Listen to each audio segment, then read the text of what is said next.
I'll never forget the way my son-in-law looked at me that afternoon. His voice was sharp, his words dripping with arrogance, as he said, "Plumbers have no place here." At first, I thought I misheard him. The sea breeze was steady, carrying the smell of salt and fuel across the marina, and gulls screamed overhead. But no, he said it again, louder this time, his hand swirling the wine in his glass like he was in some yacht club commercial. That man was Caleb Whitmore. My daughter Emily married him 2 years ago. He's the kind of guy who wears pressed white shirts to casual dinners and talks about stocks at breakfast. Always polished. Always trying to sound smarter, richer, better. To be fair, he comes from money. Old money. The kind of family that doesn't understand what it means to sweat through your shirt in the middle of July fixing a busted water heater. I, on the other hand, know that world all too well.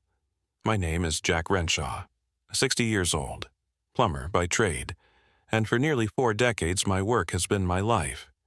I've crawled under floors, patched up pipes in freezing basements, and rebuilt entire systems when no one else wanted to touch the job. My back aches every morning. My hands are scarred, but I'm proud of every line on them. Still, when Caleb looks at me, I can see it in his eyes. He doesn't see a father-in-law. He doesn't even see a man. He sees a laborer, someone beneath him.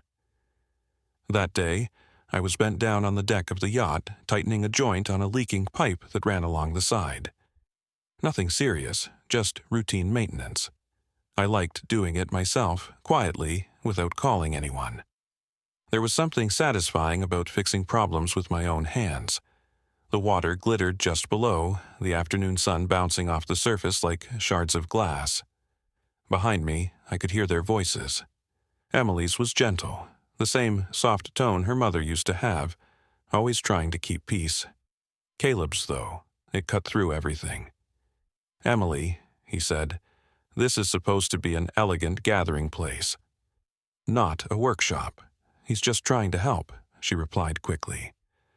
"The leak was bothering you yesterday, wasn't it?" "That's not the point," Caleb shot back, lowering his voice but not enough that I couldn't hear. "Plumbers have no place here. This is a yacht, not a construction site." My wrench froze mid-turn. The words landed heavier than I expected. Plumbers have no place here. I could feel heat rising in my chest. Anger, sure, but more than that, disappointment. Disappointment in him, in his ignorance, and maybe disappointment in myself for not confronting him sooner. Slowly, I set the wrench down and stood. My knees cracked as I straightened up. Caleb's eyes met mine, smug, expectant, like he had just scored a point in some private game. Emily stood beside him, her hand wrapped around her glass, her face caught in that familiar look of conflict, wanting to defend me, but terrified of the man she married. I wiped my hands on an old rag I kept in my back pocket and said nothing at first. I just looked at him. I wanted him to feel the weight of my silence. "Do you hear me, Jack?" he pressed, lifting his chin. "It's embarrassing." People don't bring their toolkits onto a yacht. I let the pause hang. I let him think he had won. Then, with every ounce of calm I could muster, I looked him dead in the eye and said, "Caleb, this is my yacht." The words were simple, but the effect was instant. His smirk faltered.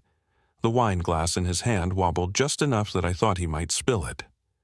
Emily's jaw dropped, her eyes darting between us like she was trying to solve a puzzle that had been hidden in plain sight. For a long moment nobody spoke. Only the waves tapped against the hull, steady and patient. I didn't raise my voice. I didn't need to. Because in that single sentence I took back every ounce of dignity he tried to strip from me. What Caleb didn't know, what he had never bothered to ask, was that this yacht wasn't borrowed, rented, or gifted. It was mine. Bought with decades of sweat, sacrifice, and every ounce of determination I had left in me. And now, for the first time, I was ready to let him see who I really was. The truth is, I never cared much for fancy places.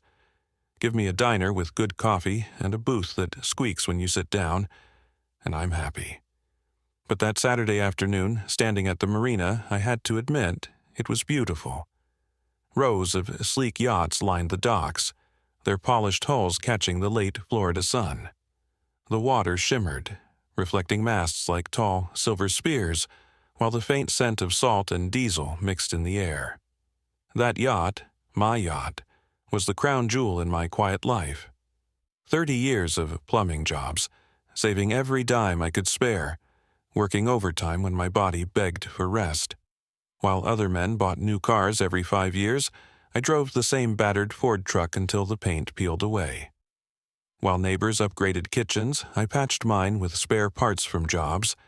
Every sacrifice, every long night, every cut and bruise on my hands built toward that dream. I bought the yacht 2 years ago.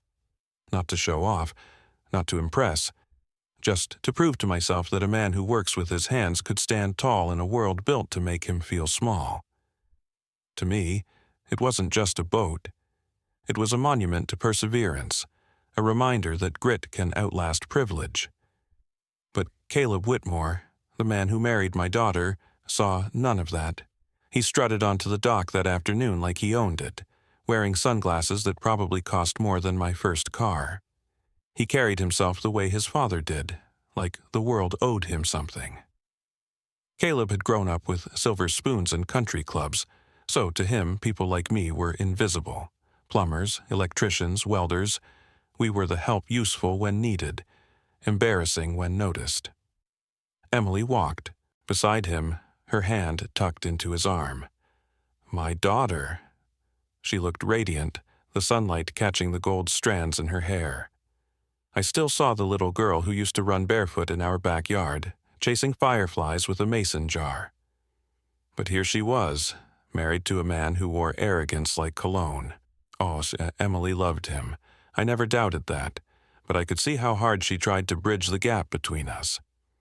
She'd invite me to dinners at their house, where the wine had names I couldn't pronounce, and the food was decorated like art on the plate.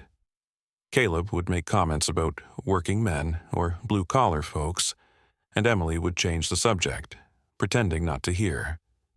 I stayed quiet for her sake, but every time it cut a little deeper. That day at the marina, I'd gotten there early. I wanted to check the yacht before we went out. A small leak had started near one of the side pipes, nothing major, but I didn't want it getting worse. I slipped into my usual rhythm, toolkit open, rag tucked in my pocket, the familiar comfort of fixing what was broken. Then I heard them behind me. Caleb and Emily talking like I wasn't there. "He shouldn't be doing this," Caleb said. "This isn't appropriate." "Dad just wants to help," Emily whispered back. "You complained about the leak yesterday, remember? That's not the point. Look at him, grease on his hands, tools everywhere. This isn't a workshop. This is supposed to be a place of leisure." That word, leisure, hung in the air. To him, the yacht was a playground. To me, it was a hard-won dream. I straightened slowly, my knees aching as they always did, and turned to face them. Caleb adjusted his sunglasses and gave me a smile that wasn't really a smile. It was the kind of look a man gives a waiter who brought the wrong wine. "Jack," he said, "don't you think you should let the crew handle that? Plumbers have no place here." I felt my chest tighten, not from anger but from the sting of dismissal. I wasn't just some stranger fixing pipes. I was Emily's father. I was the man who'd carried her on his shoulders through county fairs, who worked double shifts to pay her tuition, who held her hand the day she lost her mother. And yet, in Caleb's eyes, I was just a man with dirty hands. Emily looked at me then. She didn't say anything, but her eyes spoke volumes. Apology, sadness, and something else. Fear, maybe. Fear that I would lash out, or fear that I would let myself be belittled. I didn't say a word yet. I just picked up my wrench, wiped it clean, and turned back to the pipe. Inside, though, the storm was brewing. What Caleb didn't know, what Emily had never fully understood, was that this yacht wasn't some borrowed luxury or a temporary escape. It was mine. Every inch of polished wood, every sail, every rope. Paid for in full, not with privilege, but with persistence. And soon Caleb would learn that. Caleb's words didn't just hang in the air, they cut through it. Plumbers have no place here. For a moment, the marina around us seemed to fade. I didn't hear the chatter of people boarding their boats or the clinking of glasses from another yacht down the dock. All I heard was that sentence, echoing in my head. I've had plenty of insults thrown my way over the years. Some customers looked at me like I wasn't worth a handshake. Others tried to short me on payments, figuring a working man couldn't fight back. I'd learned to swallow those moments, keep my head down, and let my work speak for itself. But this was different. This wasn't some stranger. This was my daughter's husband, a man who'd been welcomed into my family, a man standing on my yacht. I gripped the wrench a little tighter, my knuckles whitening. A part of me wanted to let him have it right then and there, to unload every ounce of anger I'd buried over the years. But another part of me, the father in me, hesitated. Emily's face was caught between us, her lips pressed tight, her eyes pleading with me not to turn this into a battle. She touched Caleb's arm gently. "Caleb, please. He's just helping. You don't need to." He pulled his arm back with a sharp motion, as though her defense of me was an irritation. "Helping? He's embarrassing us. Do you know what people will think if they see your father crawling around this yacht with a toolbox? They'll think we can't even afford proper service." That did it. The arrogance in his tone, the way he spoke about me like I was some hired hand, it stung deeper than I wanted to admit. My jaw clenched, but I kept my voice even. "Caleb," I said slowly, "there's nothing wrong with fixing something yourself. That's what keeps things running." He smirked. "Sure, Jack. For men like you. But this is a yacht. It's about class, image. People don't come here to work, they come here to enjoy, and frankly, plumbers don't fit that picture." Emily's eyes flicked to me, her cheeks flushing with shame. I knew she didn't agree with him. I knew she loved me. But love isn't always enough when you're caught between loyalty to a father and loyalty to a husband. I turned back to the pipe, trying to finish the job. But every twist of the wrench carried the weight of his words. My back burned. Not from the sun, but from his stare boring into me, judging me, diminishing me. Then he took it further. "Tell me something, Jack," Caleb said, his voice casual but laced with venom. "Don't you ever get tired of it? Spending your life fixing other people's messes? Crawling under sinks and into basements while real men sit in boardrooms making decisions?" I froze. Slowly, I placed the wrench down, stood, and faced him. "You think crawling under a sink makes me less of a man?" I asked. My voice was calm, but inside, the storm was raging.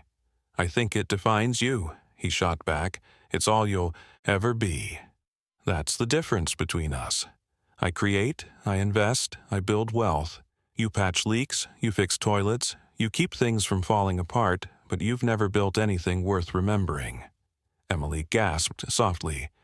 "Caleb, stop." But he didn't stop.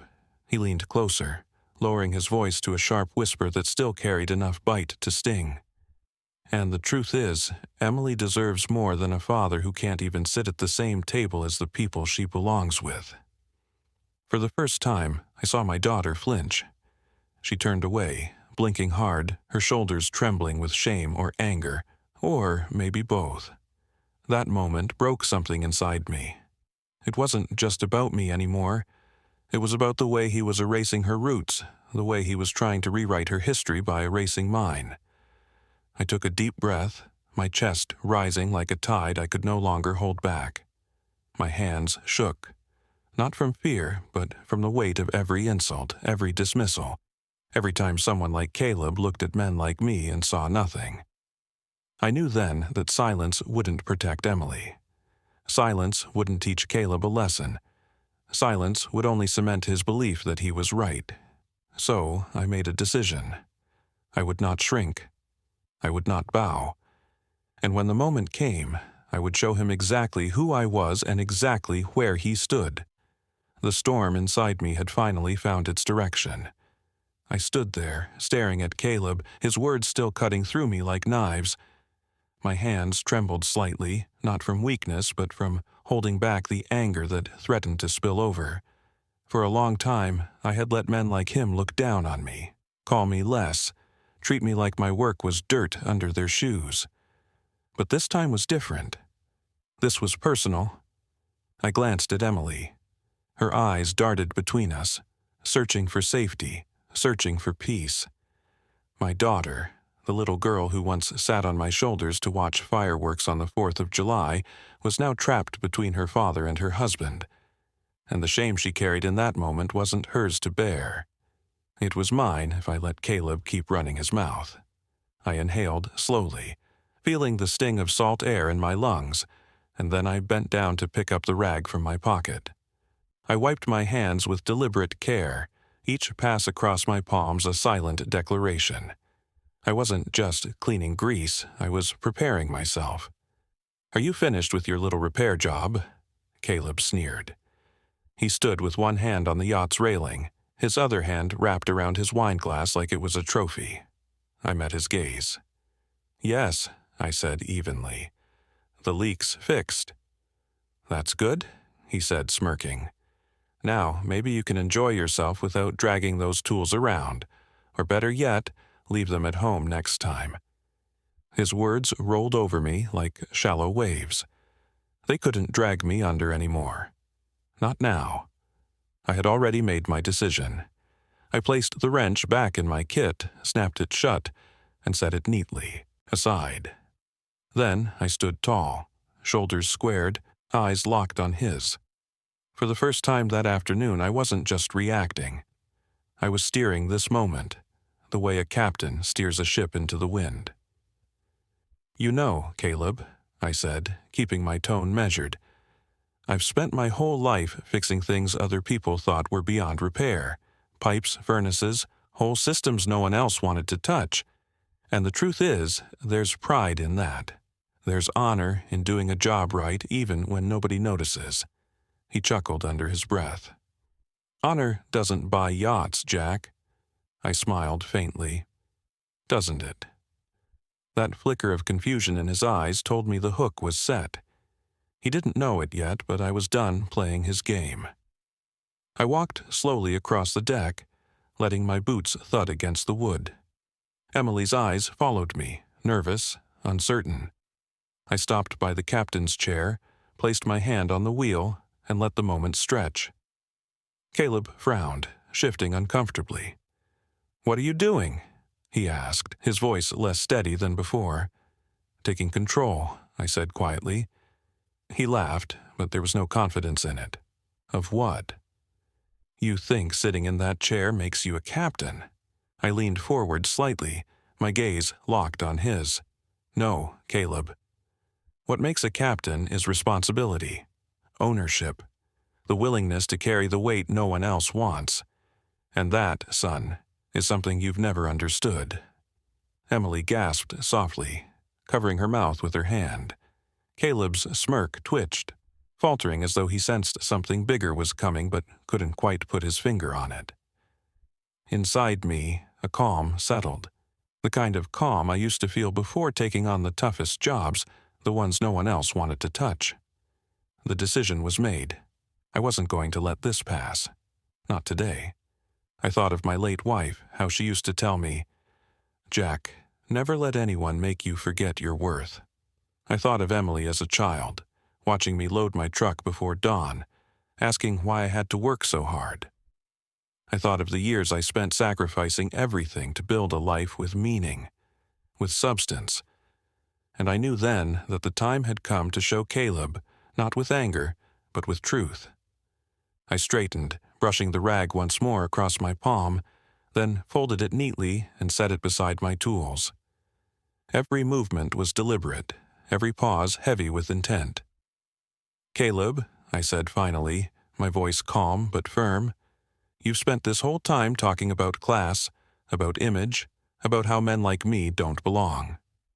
But you've forgotten one important thing." He tilted his head, his brows narrowing. "And what's that?" I took one step closer, closing the space between us.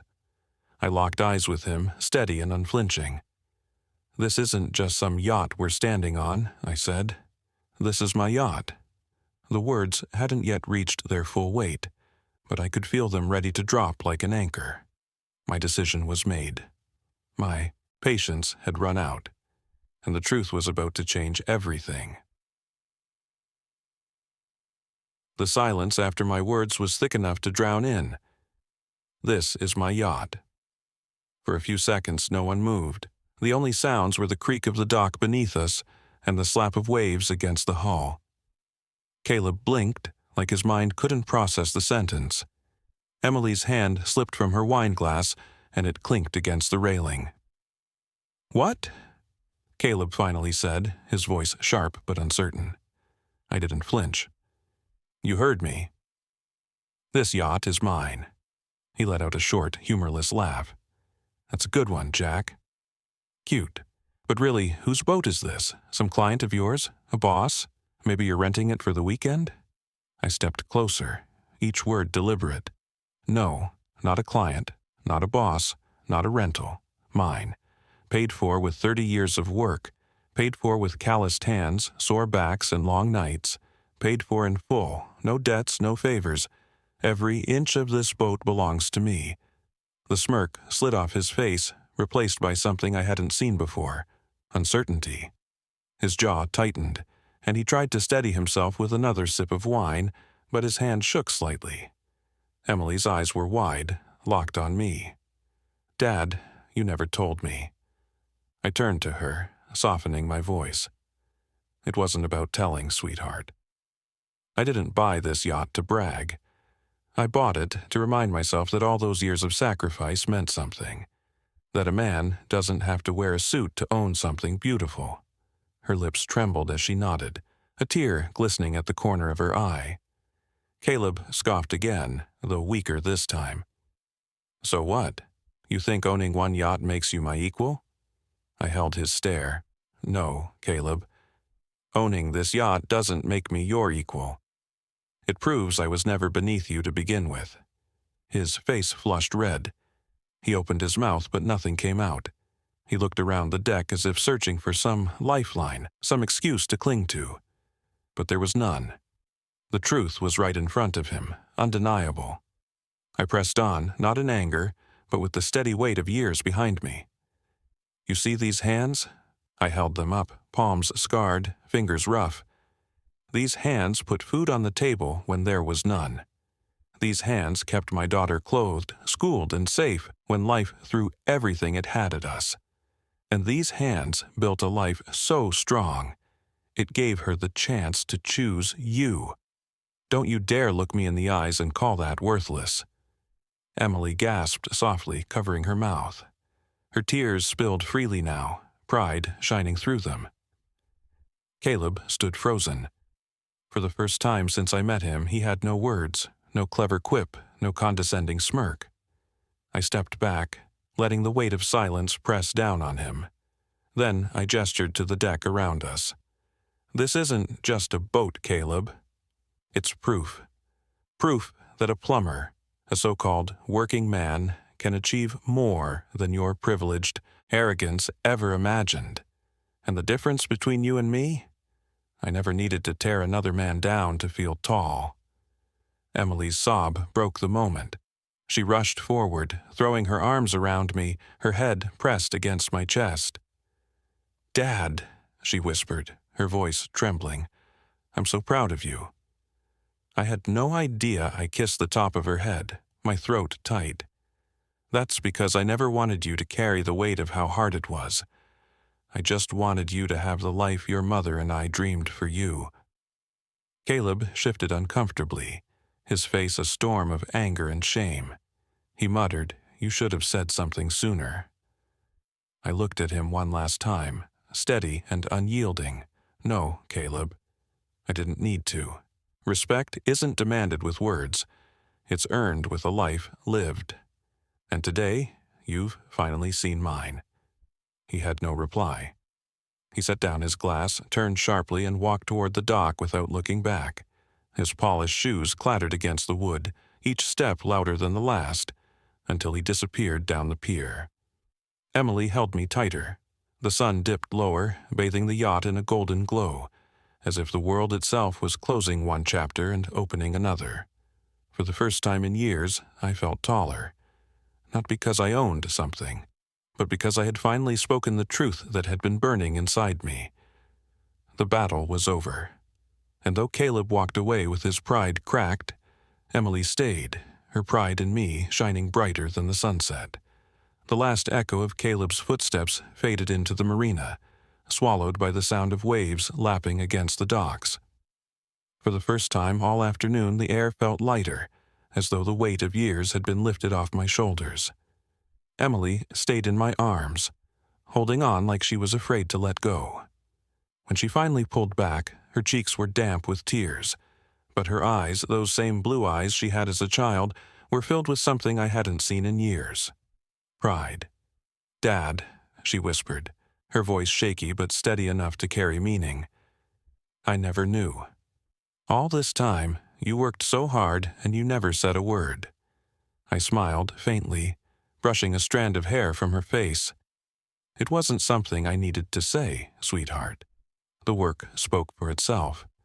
Everything I did was for you and your mom, not for recognition, not for applause, just so you'd have choices I never had." Her lip trembled. "And Caleb, he made you feel small. I'm so sorry." I shook my head gently. "He didn't make me feel small. Men like him can't do that. What he did was reveal who he really is, and maybe who you really married." She winced at that, her eyes dropping to the deck. "I see him differently now. I thought he was strong because he walked with confidence. But now I realize strength isn't in the way a man struts. It's in the way he stands when people try to push him down." I let her words hang there. She was right.